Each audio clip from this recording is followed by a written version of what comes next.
Hi, welcome back. Thank you. You sound not sick. No. Well, it's funny. I say that after just taking a glass of orange juice because I'm like, there's a little tickle back there as I prepare to go back to work. And I'm better start Freemason emergency. Yeah, that's it. I'm just gonna start just injecting oranges right into my face just to get all that vitamin C. But yeah, I think I survived New York Comic Con. It was fucking crowded as all hell, but all in all, pretty fucking great. I gotta say. So, before I do want to go into a few things that popped up along the way there, but I wanted to ask you this before I forget. When you were a kid, or maybe when Esme was growing up, you know, she's like 40 years old now, right? Like, do you remember, like, what kind of, like, I don't want to say insults, but, like, things that they would throw out there, like, or you or her had thrown out there a lot? Because, like, Oliver now has, like, he's clearly embraced bathroom humor in, like, a big way, to the point where it doesn't make any fucking sense. Do you remember that at all? Wait, I'm sorry, Oliver or me? Yeah. That shit doesn't ever go away. No, I found that, and it starts Is early. it supposed to? Yeah. Well, like, hey, he'll do stuff that bothers me, that doesn't make sense. So I'm like, hey, what'd you have for lunch at school today? And he goes, poo-poo face. And I'm like, I had a poo-poo face for lunch. Like, so are you implying that you ate shit today? Like, doesn't even make any sense. Like, that takes self-deprecating humor to, like, another level. Like, what the fuck, man? Yeah, you're just being gross. You're just being a Roger Waters movie. Yeah, that's disgusting. So, I mean, have you experienced anything like that? No, not really. I mean, like, that's kind of my humor generally most of the time. So it's pretty much just coming from my mouth. I mean, she picks up on it. She calls, she called me a butt face or whatever, or a poo butt. See, I feel like that I can live with. Like, cause like I'll always do to them all the time, both him and Parker. What I'll do, I'll be like, oh guys, wait, shh, be quiet. And then I'll fart as loud as I possibly can. They're like, no! And then Parker will immediately go, Daddy fart! And I'm like, yep, that happens. So, like, I can never put one by Parker, because he'll immediately just call me out on it. And I'm like, sure. Thanks, man. Thanks. She hasn't been doing it lately, but, like, I guess maybe lately, meaning the last, like, week and a half, 2 weeks, but she aims her farts at us. That's love. There you go. Yeah, and she, like, has, like, grown man, like, intestinal disorder farts. It's crazy. Well, let me put this spin on it. The other day, last night, I'm giving the kids a bath, right? And we're just sitting there, we're doing everything. Then Oliver just turns to me and goes, "I'm gonna pee in your face." I'm like, oh my god, that's a serious threat. Me? Yeah. What the fuck, man? Like, we were hanging out, everyone was having a good time, we're in the bath, you guys are playing, and then I'm gonna pee in your face. I'm like, whoa. First of all, how'd you know I was into that? Secondly, no,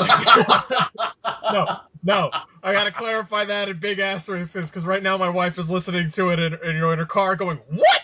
So, I don't see nothing wrong with my baby peeing in my face. Yeah, so that threw out there, and I'm like, what the fuck, man? Like, I legit almost stopped and was like, what the fuck, man? Like, really? like, why'd you say that? And to your father? Like, what the fuck? Oh, jeez. I can't laugh too much tonight. Why? Are you okay? So the air conditioner's off, and I wasn't thinking earlier when I started the dishwasher, but the dishwasher is giving off a lot of heat now because it just stopped washing the dishes and now it's drying them, and I'm right next to the thing, so I'm already I got pit stains on my stomach, and like. We just started. We're 4 minutes in. I know. I'm in a lot of trouble tonight. I'm going to lose a couple of pounds, I think.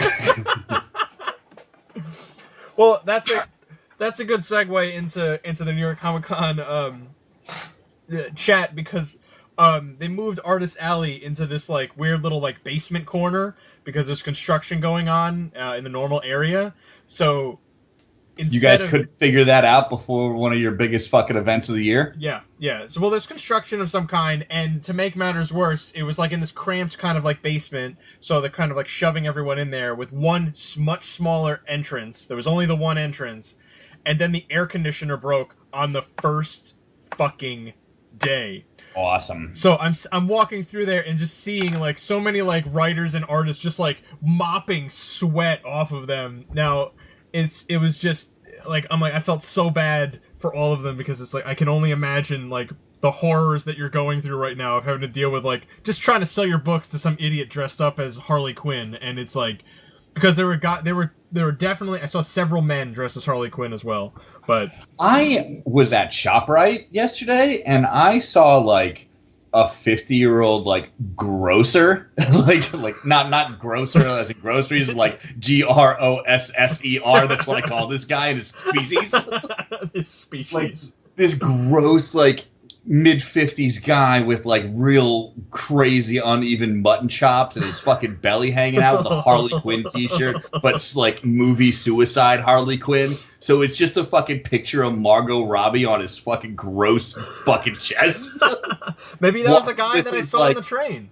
Walking with his, like, I'm guessing mom, because she was a good 150 years older than he was, and, like, about to collapse, and she was pushing the cart of groceries. Just like, come on, Chad, I have to get all of your waffles and Hot Pockets home.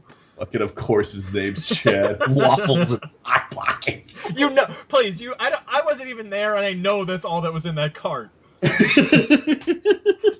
They were in the vegetable section. He was like, Mom, I don't want to be here anymore.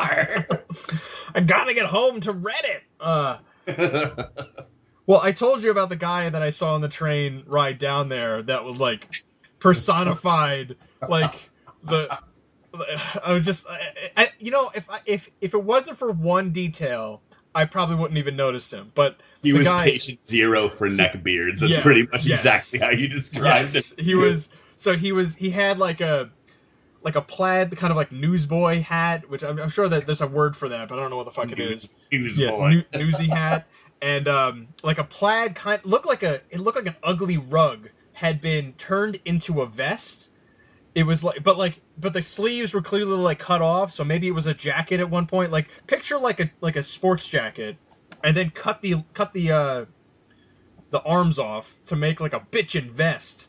And that's like a community theater production of Roadhouse. Yeah, and then he had a Harley Quinn t-shirt on, like a total neck beard and glasses, but like the capper. Again, the detail that I noticed that was like, oh, that's weird. Was he had a messenger bag with Exotica, with spelled EXXX Otica on, which, if you don't know, is the name of a porn convention. Like, he was just like, hold it. It wasn't like, look, there's all different kinds of fandoms. There's Star Trek fandom, there's Doctor Who, there's Magic the Gathering, there's board game conventions, there's fucking furry conventions, and yes, there are porn conventions. And there's conventions. There's conventions. But I just feel like that's like a weird line to cross. And to especially be to like so get a bag of. Yeah, to be like, oh, you know, I need a souvenir to remind me of this weekend of loneliness that I spent at this convention. Not even to remind him, to advertise to the world that he attended. Like, you know what's really gonna give me a leg up out there in the world, to show everyone how cool I am and how much I don't care about the man. You know, my liberal use of X's on messenger bags. Yeah, is it to show people? You know what? Yeah, I'm cool. I'm real casual. You know, you might be prudish and think, ew, porn. Who watches that? And I'm out here going like, me, motherfucker. Me. Clearly, I have no choice. Yeah. Look at this hat. because old Jeff loves to spank it, okay? And that's it. My beard touches the hair on the back of my neck. Of course I have this bag.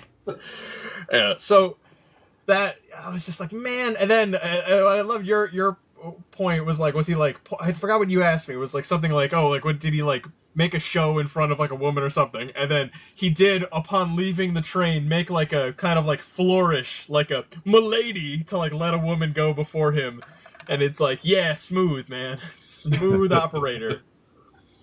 So that was like day 2 of me heading in. I'm like, it's like 9 o'clock in the morning, and I'm like, oh, what is going on? I'm miserable at work, and my phone goes off, and it's just, all you wrote was, so let me explain the guy I'm looking at on the train, and I'm like, oh, this day's gonna be awesome. But oddly enough, he wasn't the weirdest person I saw that weekend. So no, you went to a comic book convention. Of course he wasn't. So one thing, like one of the things I did, I went to the Spider-Man Homecoming had a booth set up where you can like act like Spider-Man. Do you see that video? You saw that video, right? You look like such an asshole. I know, I totally do. I realized, like, this was the convention where I completely embraced how ridiculously awkward I am, because in every fucking photo I took, every video thing I did, I am so ridiculously awkward, and I'm just like, nah, fuck it. I don't know what to do with my arms or my legs or my entire body, but we're just gonna go out here and spider walk around. You really didn't in any picture. No. Like, you have like these crooked arthritic thumbs up hands, like an alien is trying to blend in with humans, but he only read about their mannerisms. Yeah, it's weird because I didn't intend to cosplay going to the convention, but it turns out I did as a fucking mannequin, and I just didn't realize it. Oh man.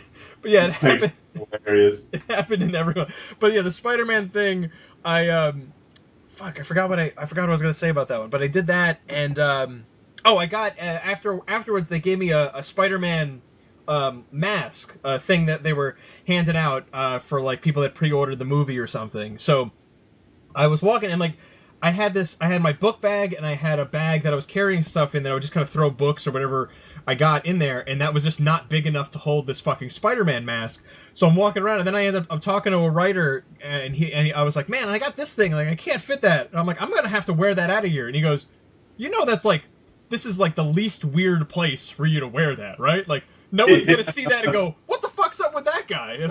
Yeah, that's a good point. He's like, if anything, they're gonna ask you, where's the rest of your costume, man? Like, are you okay? Did you get mugged or something and someone stole the rest of your outfit? So, but yeah, it was a fun convention overall. Despite, like, there were times where it was like, this is ridiculously crowded, because they started doing more like single day passes instead of like the 4-day or 3-day passes. So there were just like a lot more people every single day. Oh wow! So it just felt like every day was a Saturday. And fortunately, after like a couple hours on Thursday, I realized like, oh, this is how I can maneuver around to get from one end of the convention hall to the other, because inevitably that was what I always had to do. I would have like an appointment over here, then I'd have a panel on the complete other side. And I'm like, well, I have to get over there in 15 minutes. Like, how the hell am I going to do that? I'm like, oh, I know, I'll do this and go up here and fucking piggyback on someone. Like, it was like in Dead Rising when you could walk over the zombies. That was basically what I had to do. Just like stepping over the move, nerds, I have to go. But I saw a bunch of really great cosplay. I saw a bunch of really awful cosplay. That's my favorite. The like, really bad cosplay is my favorite. Yeah, like again, I don't want to like shit on people's fandom, but like if you're going to New York Comic Con, like one of the biggest conventions in the country, I think it's definitely the biggest one on the East Coast, and there are like professional cosplayers there. Like you're gonna turn around and see a guy in like a functioning Bumblebee Transformer costume, and like he's on stilts, and like he's making all this fucking weird noise, and there's lights and shit, and he could probably transform into a car and drive the fuck out of there with the elaborateness of this costume. And then you turn a little bit more to your left, and there's a guy in like a $15 store-bought Iron Man costume from Target. And it's How's me? Yeah, it's like, well, I mean, again, good on you. Like, I mean, I wouldn't do that. I wouldn't dress up at all. That's just not my thing. But like, maybe put a little bit more work into it. Like, just a little bit. I'm not. Screw that. No? the bad ones are the best ones. They're fucking beautiful, exquisite, unique snowflakes that deserve way more love than they get. But again, like, yeah, good on you. Invisible woman wrapped in cellophane. Easy, buddy. You tried your heart out. Yeah. Or the people, like, you'd see a group of people that clearly, like, all went in together to have, like, a theme costume, and then there's, like, one guy who's just like, I don't know what Doctor Who is, so I dress as Harry Potter. Oh, no, I'm talking about the one guy in the group that's just not dressed up as anything. Oh, okay. And it's like, oh, come on, Steve. I'm an extra. You fucked it all up. You know? Yeah, so I saw a few of those. I saw, like, a group of kids that were dressed up as Young Justice. That was pretty cool. Oh, from, cool. like, the cartoon. One of my favorites, though, came with, there were two, like, family cosplays. The one was the Guardians of the Galaxy, a family of 4 that was Guardians of the Galaxy. The mom was Gamora, the dad was Star-Lord, the older kid was Rocket, and then the baby was carried in a Bjorn dressed as Baby Groot. Very nice. And they cut out like a bucket and put in front of the Bjorn, so it looked like it was like a pot that the Baby Groot was in. I was like, good on you, man. Like, you figured all that out, and it just, like, all lined up. And I'm sure if the dad was in better shape, he would have been like, yeah, I'll be Drax. That'll be great. But he's like, no, I'll just be Star-Lord. That's cool.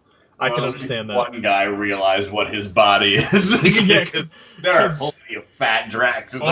There were just a lot of people that it was like, put your tarp back on, Neckbeard. Yeah, that was not a good choice for you to go with here.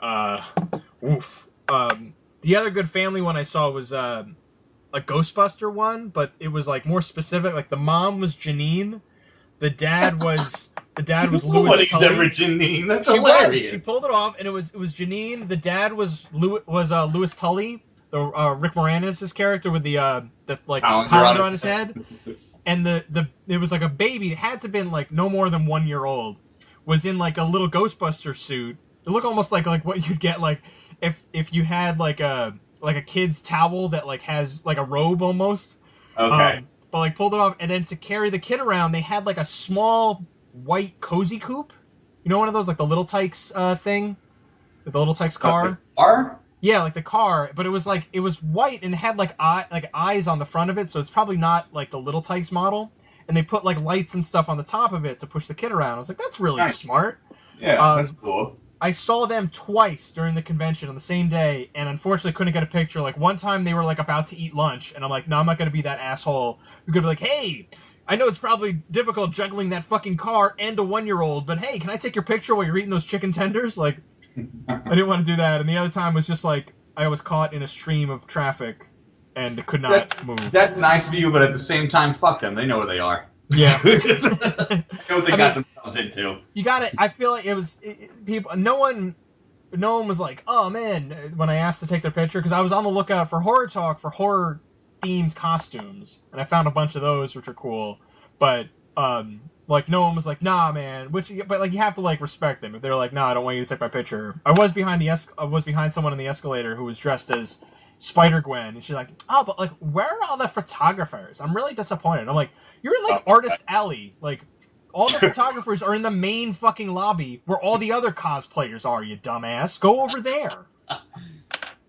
But that was cool. I did find there's a theme in every panel I went to, and I think it's just a consistent thing. Like, so the panels usually end in a Q&A, and inevitably they get like the wrap it up sign. They're like, oh, okay, we got time for like one more really quick question, so just like really make it quick. All right, man, you're up.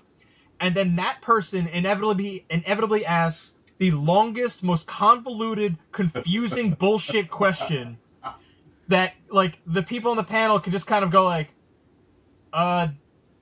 All right, so thanks, everybody. Like, they don't know. And a specific example, the one that set the tone, the very first panel I went to was a Power Rangers comics panel where they had the actual Blue Ranger and Black Ranger from the original show, David Yost and Walter Jones, on the panel. And again, they go, all right, we got time for one more question. Like, they were like, all right, last question. And then they're like, oh, we got time for like one more. All right, man, you're up, go. And this guy gets up and he goes, Yeah, so I'm like a big fan, and you know, I remember watching the Wishmaster VHS tape when I was a kid, and they had a behind-the-scenes footage from the. All right, he's still talking. He's not even halfway done with his question. He hasn't even gotten to a question mark yet. He's still set up. He's like, there was a behind-the-scenes footage from the Power Rangers movie, and there was a scene, there was a line in it that I decided later on to watch and compare the footage seen in the movie with the footage in the behind-the-scenes sequence. Still talking again, nowhere near a fucking question. Already got this wrap it up thing, and he goes, and I noticed that there was a line was different in the behind-the-scenes sequence versus the line in the movie. The line was like, Billy says that that he's dying, that Zordon is dying, and then in the movie he says that he needs to recharge his energy fast. Now, do you think? Here comes the question. Do you think that it was? You know, we were trying to do something a little bit darker and grimmer by actually talking about death, which is something that you never did in the movie or in the TV show, or was that cut for a reason? I am so fucking bored now.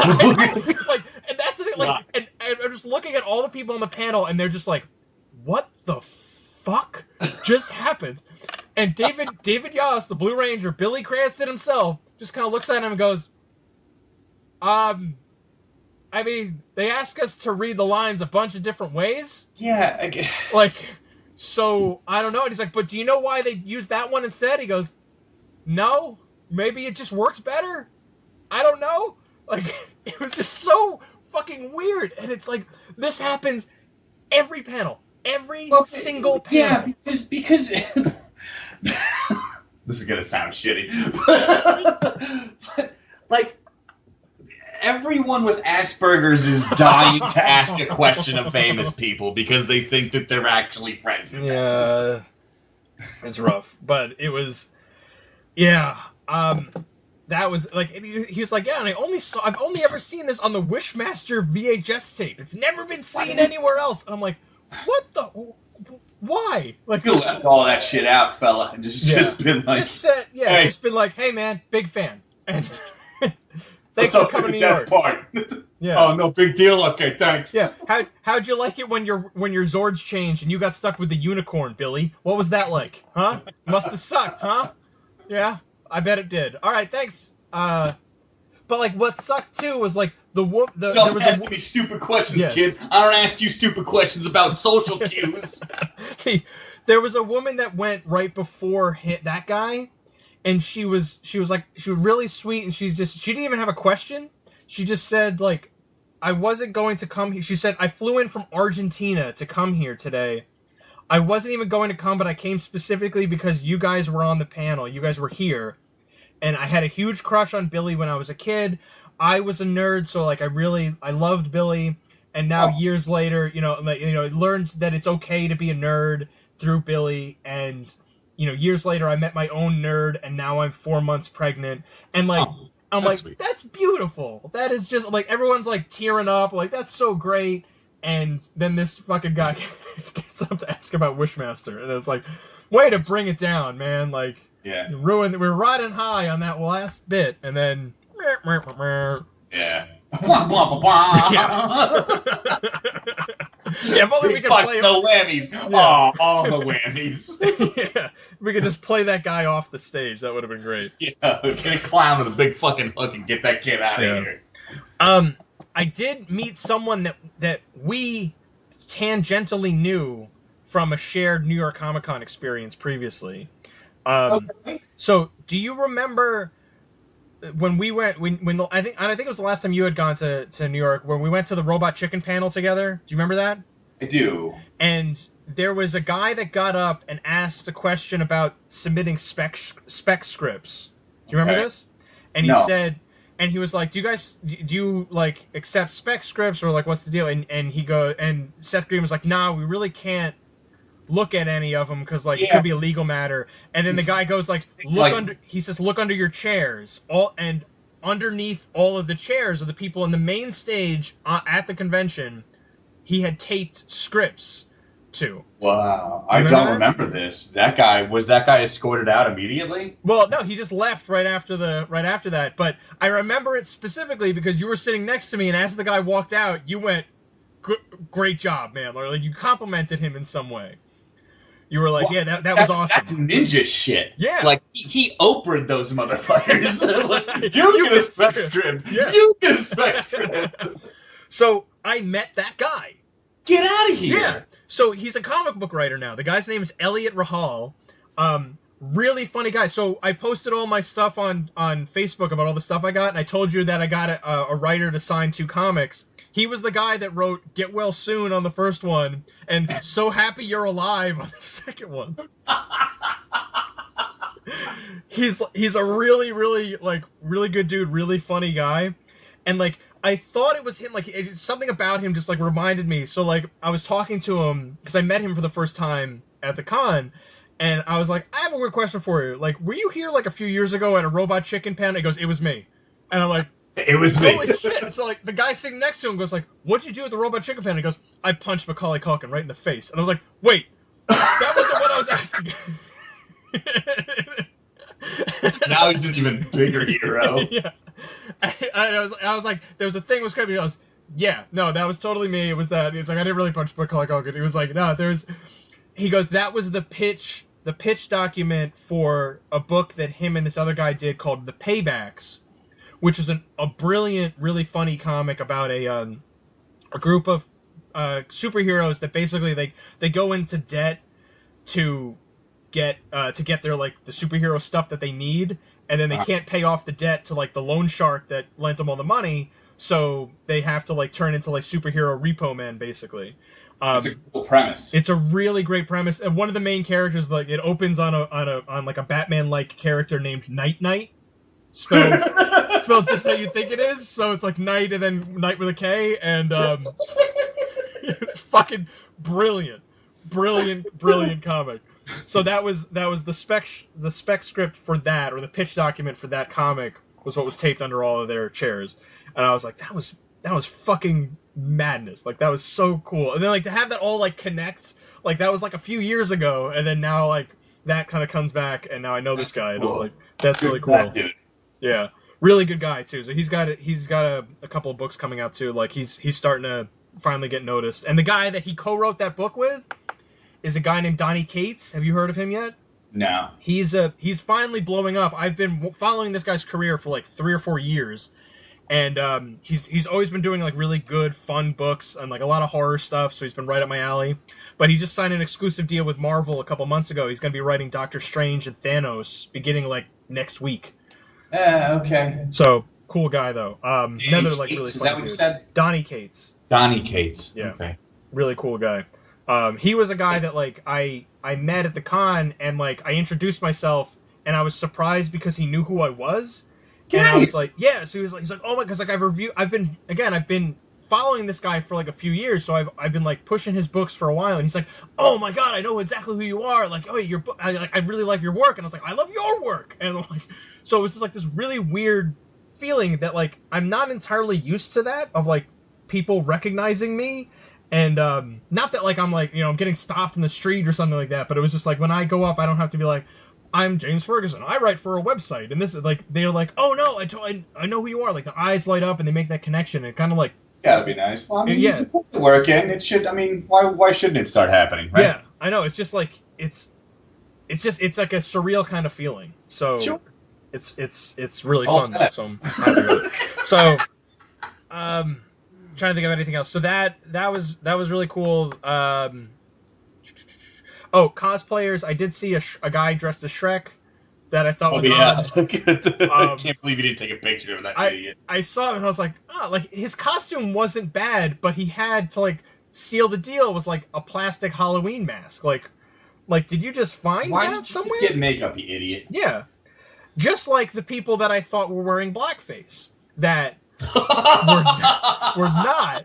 So I was like, That's walking. offensive, donkey. Yeah. So, like, I was walking in, like, the stream of traffic, and I'm going around, and, like, I see, like, 2 or 3 people in front of me. I'm like, are those people wearing blackface?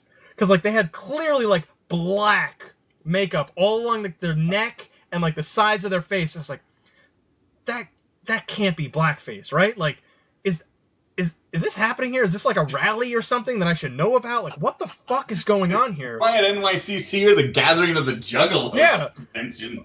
So finally, like, one of them turns, and they're cosplaying as the Animaniacs. So their face was white. Their face was painted white, but there was black around the sides and, like, the chin and everything. And I'm like, ooh, that's close, man. That's close. That's fucking borderline. Like, I was like, whoa! Okay, all right, you get a pass, but there better be baloney in your slacks, or so help me God. I was trying for, like, when you posted that, I was trying for 10 minutes to figure out some kind of rhyme that would be funny and racist for the Zany to the Max thing, and I couldn't think of anything. 10 solid minutes, dude. It's tough. I had to, like, look up this theme song for a minute because I was like, what do they say they are? I don't want to just be like, and Bill Clinton plays the sax. Like, I'm like, that's not going to work at all. Like, I need to line this up a little bit. So I had to, like, take time to think to make sure I had the right line there. But yeah, that was the oddest one. And I only saw Wacko and Dot, so I don't know if there was a third guy walking around that, like, maybe he got beat up in the parking lot by someone and be like, what are you doing here? Like, we don't take your... Go back to Charlottesville, motherfucker. Like... It could have been weird. It could have gone really horribly for that guy. So that was,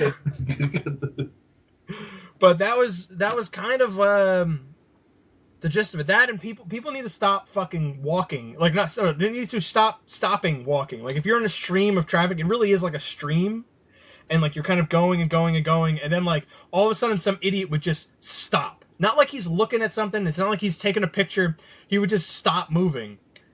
And don't do that. Get out of the way. Yeah, like you can do that. You find a spot where nobody's moving around. Yes, you could do that in like the mall, say, and like maybe you can get away with it there. But like you're in a giant convention center with like 100,000 other people. Maybe just fucking stop for a minute, you know? Like go over there, not here. So that was pretty much the overall really good. I met a lot of people that I've been talking to for a while and made some more connections there. The Funny Book Splatter podcast is getting out there, which is helpful, and now I'm just trying to use that to boost this podcast. It's never gonna happen. We do this for no one but ourselves. I mean, I'm not gonna stop doing it for that reason. I still love doing it, but yeah, it'll help if like a handful of other people start listening to this. Yeah, that will be nice. Yeah, that'd be great. But I wanted to talk to you about this Rick and Morty bullshit. Can we talk about this? Because, like, I'm somewhat out of the loop because I have yet to see anything Rick and Morty related. Like, I don't know which one is Rick and which one is Morty. I just know that it's a cartoon show on Adult Swim. I know that Dan Harmon is involved somehow, and that's all I know about the show. I have also heard that it's very good. Yeah. Well, I mean, it's either very good or it's the worst thing ever made. Okay. Those are the only two opinions people seem to have. All right. So, do you know what the deal is with this sauce that I can't pronounce? Szechuan. Yeah. So in what? Yes, the season 3 premiere. It's revealed that all the main character Rick, the old guy with the lab coat. Okay. All he cares about is acquiring the Mulan Szechuan sauce that came out with the movie at McDonald's like 20 years ago. Wait. McDonald's had a special sauce for Mulan? The movie Mulan. That sounds a little racist. It was. It was like mud and teriyaki mixed together. It's like, yeah, this is authentic Asian cuisine. Yeah, I'm pretty sure Ronald McDonald had a rice hat and his eyes slanted up. The Szechuan! Like, oh. We put PP in Coke. Special occasion. Like, I can't believe we had a PP in the Coke callback. Oh my god. So that's on the show, and it's a big fun joke for everybody. And McDonald's like bites into it and starts So when was that was like, well, the season 3 premiere, didn't that show up in like San Diego? Because I feel like that's when like Yeah. they surprised everybody to watch a show, right? I don't know if they showed it at the Comic-Con, but they just, oh no, you know what it was? It was an April Fool's joke on Adult Swim. They were just like, April Fools, here's a whole episode of new Rick and Morty we didn't tell you guys about. And so it was on that, and McDonald's just kind of rode the wave of the internet going crazy, like, bring back the sauce I've never had because I'm 13 and I watch Rick and Morty. I don't know what Mulan or Szechuan is, but give me the sauce! So McDonald's made like a gallon of it and gave to Justin Roiland and Dan Harmon and crap, and then they came out with this promotion for this weekend where they were going to have the sauce for one day, and to promote their new buttermilk chicken crisp. All right, so let me. So it's a dipping sauce. That's it. It's just like sauce. It's like barbecue sauce or like fucking the zesty onion ring sauce at Burger King. It's just a sauce. That's all it is. It's a little square cup of sauce, and they were going to give away like Rick and Morty inspired art poster things. Okay. For the Szechuan sauce. And they were supposed to start selling it at 2 p.m. And it wasn't like at every McDonald's though. It was just like participating locations. McDonald's. But one of the randomly chosen ones, and the only one I would be willing to drive to, was 10 minutes away from my apartment. Oh, okay. So I'm like, I don't live in around a big city or anything, or like a big nerdy like culture. And the McDonald's that this place is located in is mad like Republican and dipshitty and rednecky and like sports do the thing. All their teams are terrible, but they're that. Sports do the thing. You just said sports do the thing, and you criticize me for my lack of knowledge of sports. I'm just saying that's what these people fuck you, okay? I'm recording this with you instead of watching football so I can see the damn Star Wars trailer. It's going to be on the internet like 2 seconds after. Yeah, but I don't want to wait 2 seconds. You're gonna watch it. You're part of the problem, BJ. I'm sorry. Continue. Tell me more about the sauce. So I feel like I'm not going to have any problem doing this. And like I have off on the weekends now, and Esme was with her mom this weekend. And so I'm like, okay, I can sleep in, I can just, not clothe or bathe. And like duck out at like 2:30 and wait in line for a little bit. I'll figure like I'll get there just in case there's like 5 people ahead of me. There's a rush, yeah. So I get there like 1:40ish, and they're supposed to start selling this thing at 2 p.m. They're not supposed to do it before. Mm-hmm.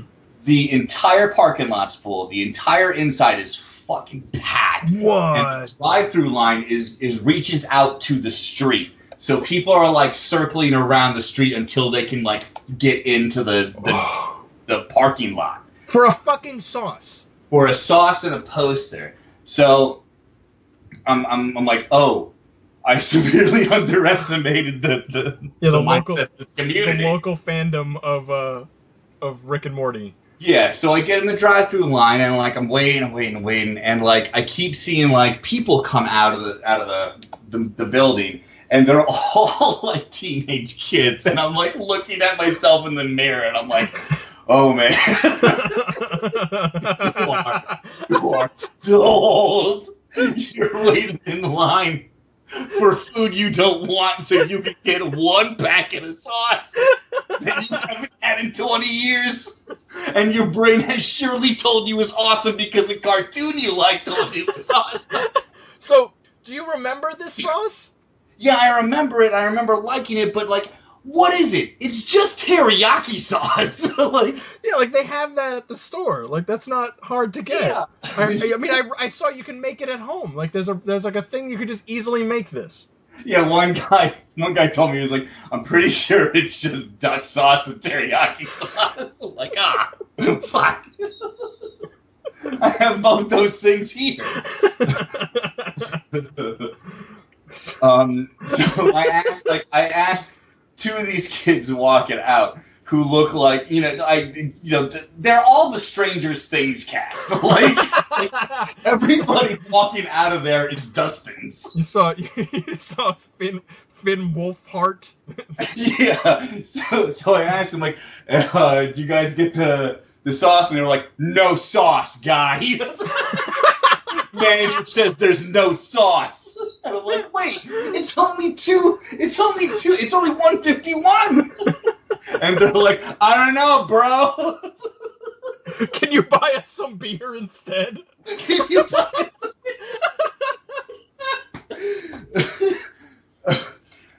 so then I go like, then they were like, but they have posters still. I'm like, oh, all right.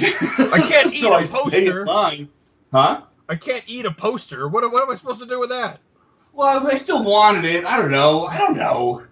I'm an idiot. I was already in the line, man. Okay. It was gonna be a pain in the butt to get out of there, and it was a pain in the butt to get out of there. Once I got to the top of the line and got to place my order, and they said that they were out of all of it. I still had to wait there like 7 more minutes to get out of the line. I can just imagine like you finally pulling up to the window and just being like, nah, remember I didn't order anything. Was looking for the sauce. You guys ran out. Sorry.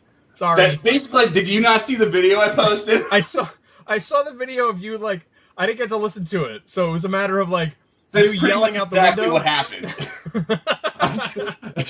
I asked her if she had the sauce, and she said they didn't have anything. So I'm like, okay, so there's no chance of me not getting my heart broken today. That's what you're telling me. And she goes, this poor kid. She goes, I'm so sorry, sir. Oh my god, that poor kid who's working for like minimum wage. Yeah. Was just like, you're the 5th person with a neck beard who's yelled at me today about this fucking sauce. I did have a neck beard, I didn't shave. This sauce that was made before I was born. Oh man, so long before the kid was born. So then I ordered a large fry and then told her, no, I don't really want it. I just wanted to talk to somebody because this was the only thing I had to do today.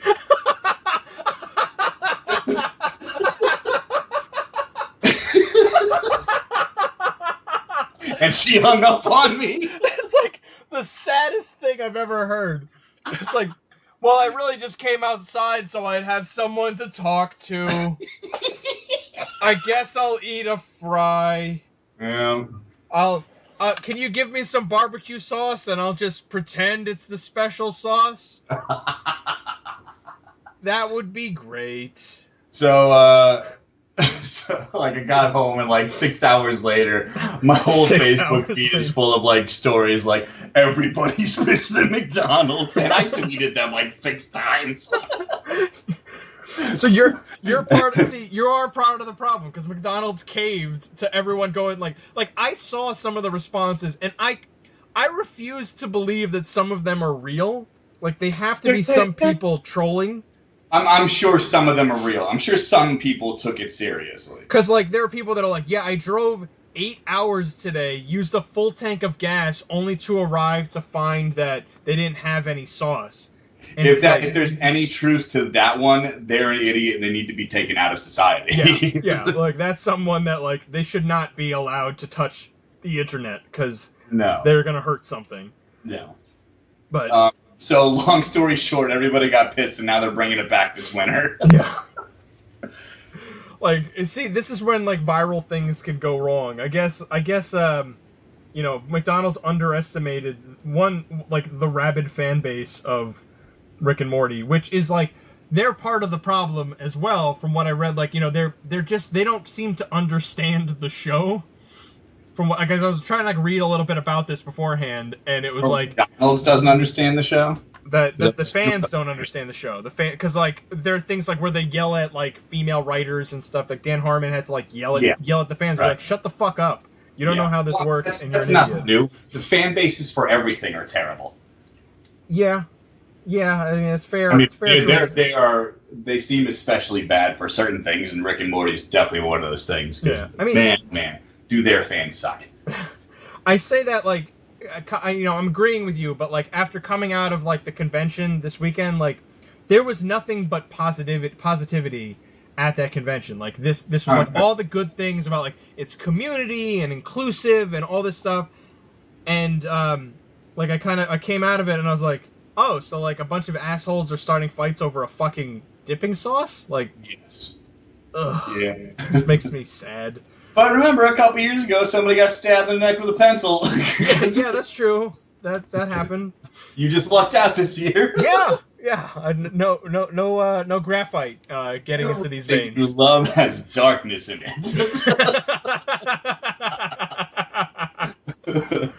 What was your favorite What was your favorite I want to talk a little bit about NYCC. I think. What was your favorite thing to see come out of it, entertainment wise? Not like.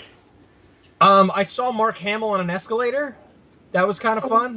That's cool. So he was going up the escalator like all of us. Yeah. He didn't just fucking teleport out of there or anything. He didn't have because I saw him last year and he was being carried out on the backs of a dozen nerds, and I was like, wow. Grapes and being fanned with palm fronds. Yeah. So no, but it was funny. He was I saw all these people crowding around the escalator, and then there were a bunch of people holding their phones up to the escalator. I'm like, what the fuck is this? And I turn and look up, and Mark Hamill just suddenly realizes that everyone's looking at him, and turns around and just does this frantic double-handed wave to everyone, bah! And just keeps going. And I was like, holy shit, that was Mark Hamill. Good on you, man. What's up? You know how much it costs to get your autograph with him? To get an autograph from Mark Hamill? Probably a shit ton of money, and I want to believe that it's not that bad. Take a guess. 170. Double that. It was $300 to get an autograph with Mark Hamill. That's disappointing. Yeah, that's a bit much. He's Star Wars again, son. Yeah. You're doing all right. Yeah. $300 $300 photo. It better include a photo. It includes a photo, right? I don't even know about that. I just heard people talking about how it was $300 for an autograph. So I don't know. I can, it's probably still on the New York Comic Con website. I have to look it up. I think the last time I saw you was at that con we went to and ran into each other, and Sylvester Stallone was there. Just autographs were $500. $500? For Sylvester Stallone. Fuck you. That was before. No, that was after Expendables and stuff. But that was before Creed. Come on, man. Yeah, some of that's just come on. You're taking advantage in that case. I remember I love Demolition Man probably more than most people, but I'm not paying more than 17 cents for your autograph. Yeah. You can't write. I'm convinced of it. This is just an X. You want $500 for this? Oh, yeah. It probably is just that. I remember when I first learned that celebrities charge for autographs at the convention, I was like, why? And then I realized because they make some money of them for that are way. huge celebrities. Yeah. So I could see why at the time Mark Hamill had to do it because it's Kevin Conroy's there and stuff. It's okay, there are a bunch of people there that I would like to see, but I'm like, do I want to wait in line for 2 hours? Which I heard, by the way, that Mark Hamill's line never died down. He had a steady stream of people there every time. That's a lot of money. Yeah. For that to be okay. Yeah, so I can't imagine how much that he took home, but I mean, look, he's fucking Luke Skywalker, good on him. But yeah, that was a fucking lot. He's the goddamn Joker, but $300, dude? Yeah. Get the fuck out of here with that. We wanted to talk about the Punisher. Yeah. So it's been a shitty week in America. Yeah. Like most weeks in America. Is this? Do you think this is a little too much of a knee-jerk reaction? Yes and no. To cancel and postpone this stuff. Maybe postponing the panel, I get, and I'm okay with that, especially because I didn't go. But postponing the premiere by what? A few weeks? Well, I don't know that they ever actually announced a release date. They had it for November, and now they're saying it's probably not going to be until December now. All right. Well, I don't know the full slate for that. Because I thought they were talking about. I had heard a rumor that they were going to actually release it after the panel, but I don't know how much truth is in that. So after the shitty events in Las Vegas, where a fucking crazy person killed 50 plus people and injured hundreds, Netflix and Marvel were supposed to have a panel for the Punisher for the show that's going to be on Netflix with John Bernthal, and they pulled the panel. They're like, it's not right to do that, and then apparently they're pushing that back. So I get it and I understand, but then what I don't get is why directly after that Marvel announced that they were doing a comic book with a fucking gun manufacturer, weapons manufacturer. Yeah. And so that was the more like mind-boggling thing, because it's like, if you're going to do like push back the Punisher thing, and that could have been Netflix's call, that could have been from them, but like for Marvel, who clearly had a say in the matter, I'm sure, to also in the same fucking weekend do that, like, come on. That was... And what's with Joe Quesada's bullshit? Like, oh, I'm seeing this for the first time too, guys. No, you're not. No, yeah, you're the chief creative officer for Marvel Comics. Like, you did not just see that. Although, like, there are like special projects and stuff like that where they'll do promotional comics, or like things where, like, I got DC handed out a fucking Snickers comic book with Supergirl in it, and it's like, all right, like that's a comic book. So I mean, fucking KFC has one. I read a comic book where the Flash and Green Lantern teamed up with Colonel Sanders. All right, like that happened. It's really good. Yeah. I mean, it's not bad. It was to promote their fucking like $5 fill-ups, and I was like, I'm going there. I get it. So where's my goddamn Szechuan Sauce comic? Yeah, like, but there has to be some sort of editorial involved in that decision, because you're going to be using characters that fucking Disney owns, and Disney was like, yeah, okay, we'll do that. That sounds like a great idea. It's an incredibly poor decision on somebody's part, and they probably should be fired for this one. Like, yeah, especially the timing. People who work for you to team up with a fucking weapons manufacturer? Like, you have a flagship character whose entire deal is he hates being affiliated with manufacturing weapons at one point. Yeah, but one could argue that they also have an entire character that does nothing but shoot those weapons into people. Yeah. So they're talking out of both sides of their mouth over there, and I think like they should have realized, like, with the fallout of that, like, maybe it's not the best time to make this announcement. No. But they did it anyway, and then now that got pulled, fortunately. Yeah, to no one important's knowledge. Come on, Quesada. You're a fucking liar. You're bad at lying. It was a weird, very weird call there. But like I said, like, I understand it. It is I think it could be a bit of a knee-jerk thing, but like, look, these kind of things have happened before. I think after that guy shot up a movie theater. I hate that I have to cite other examples of mass shootings in this fucking world, but Dark Knight Rises. Dark Knight Rises. There was a movie called Gangster Squad that had a whole scene that had a shootout in a theater, and they had to go back and take the whole thing out because they're like, no, this isn't going to work. And that movie was supposed to come out like that summer. Yeah. And they had to like go back and just edit the shit out of that and reshoot a lot of stuff, and it probably hurt that movie. But the downside to that is they didn't make that decision. It also sounds like that movie just hurt itself by being a shitty movie. Yeah, I mean, it was okay, but I feel like we don't know what could have changed with it, and it's not like that's something we're ever going to see. Yeah. But, like, I mean, like, look, in the scheme of things, I got plenty of other shit to watch, so if it's delayed by a few weeks, like, the unfortunate,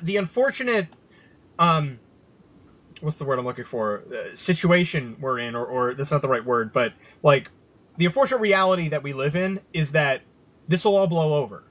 So people's outrage and disappointment about the events in Las Vegas is going to die down, and Punisher will come out, and no one will connect the two at all. No one will think, hey, maybe we shouldn't be watching this or enabling this culture at all. And that's the sad state of affairs that we have in this country right now. And I don't want to like get this like too political because like we talk about fucking jokey shit and all this other stuff, but like that's the unfortunate situation right now. So what will happen is if it gets released in December or November or whenever, unfortunately we'll either A, have forgotten about this, or B, there will be another mass shooting of some kind that we'll be outraged about there instead. Yeah. So, and one of those things is 100% likely, and the other one is probably about 50-50. Yeah. I think. Well, they're yeah. So we're definitely gonna forget about it. Yeah. Well, and there's probably going to be another shooting. Yeah. Fuck. So is it stressful? Nerd on, everybody. People are always stressed out. Yeah. We can't end it there. We have to put something else in here. To end it on a better thing. So Esme spent the weekend with her mom this weekend, and she came home yesterday, and we're all palling around and stuff and joking around. She's telling us that she sees her mom, like, there's some kind of poem or something. She's reading something on her computer or something, and Esme's looking at it. And she's saying, like, a bunch of stuff that's in the poem, and it doesn't make any sense because her mom just likes stuff that makes no sense in this bullshit. So we're just like, okay. And, like, it's getting to the point where, like, honey, I don't know what, like, I'm just saying, I don't know what you're talking about. And Jackie's like, yeah, we don't understand where this is going. And he's like, just wait. And then there's this part where it gets to this point where he says a word that only grown-ups are supposed to say, and then there's this, and then there's that. And like, wait, hold on. What do you mean? And she's like, no, I'm not allowed to say it. I don't want to say it. And we're like, well, look, kid, you're in your home. It's us. It'll probably help us a little bit more to understand this if we know what they say. We'll give you a pass this time. Yeah, it's like you're not allowed to go around cussing, but like it's just us. We'll let you do it this time. Yeah. Go ahead and say it. And I can't remember any of the other words that surrounded it because I was just so shocked. But like the kid like gets a giant smile on her face. So, like the last two lines of the poem she already said, and then she goes, "Fucking."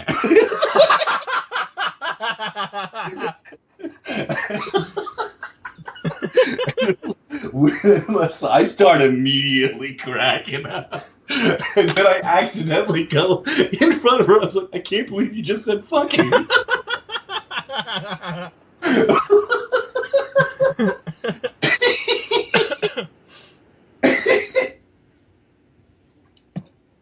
Like, Oliver he started saying crap and like kind of testing those limits. Uh-huh. So, but now he went like, oh crap. Uh-huh. That was kind of funny. But then we're like, hey man, like, stop saying that. Like, because it's bad enough I have to deal with him all the time being like, poo poo, aha, and I'm like, fucking stop it.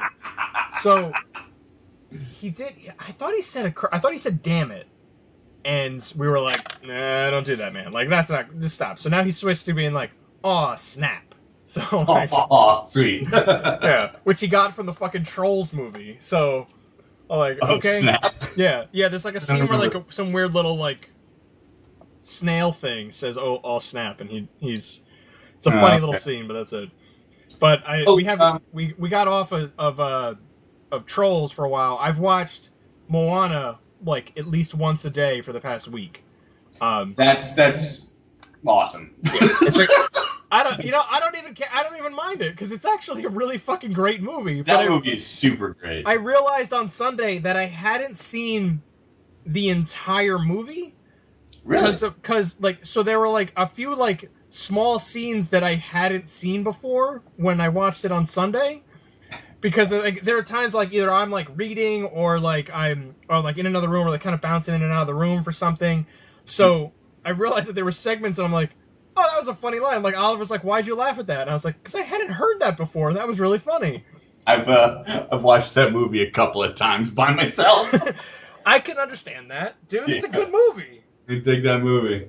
It's and Lin-Manuel Miranda did the music for it, so like sure, whatever. It's really good. No, the whole thing is really shit about rapping white people from the 1800s. The movie's good. So like if I have to sit through a movie over and over again, I'm okay that it's that one. So yeah, it's a good one.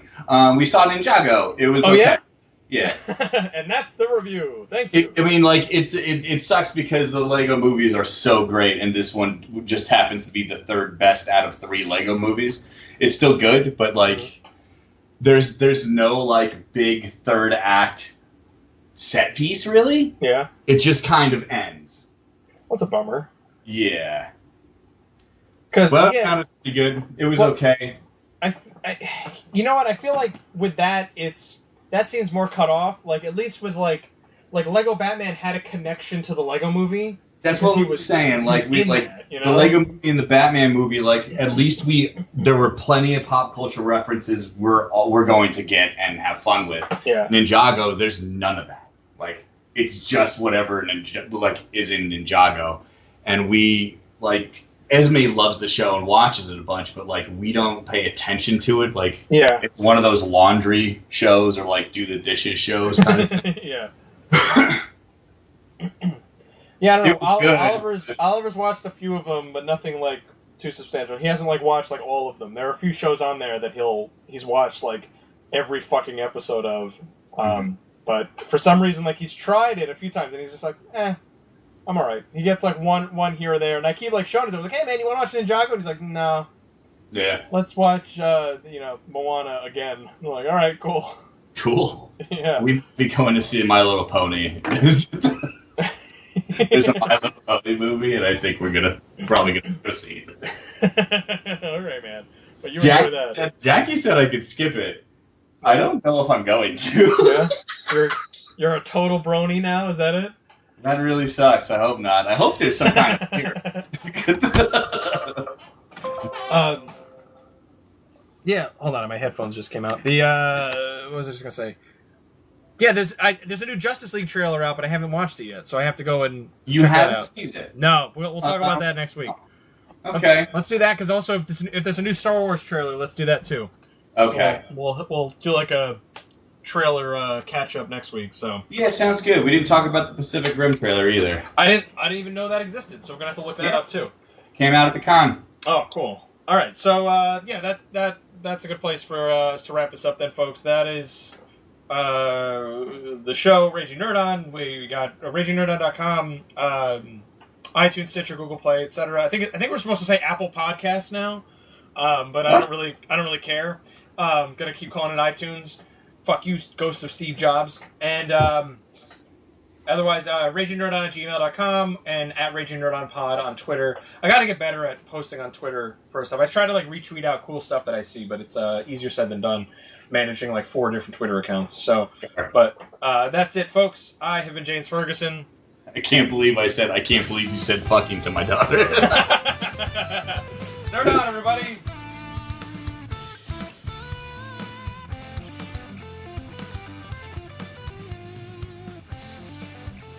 So, I'm soaking wet. Yeah, go turn your air conditioner on before you die. God damn. Sticky.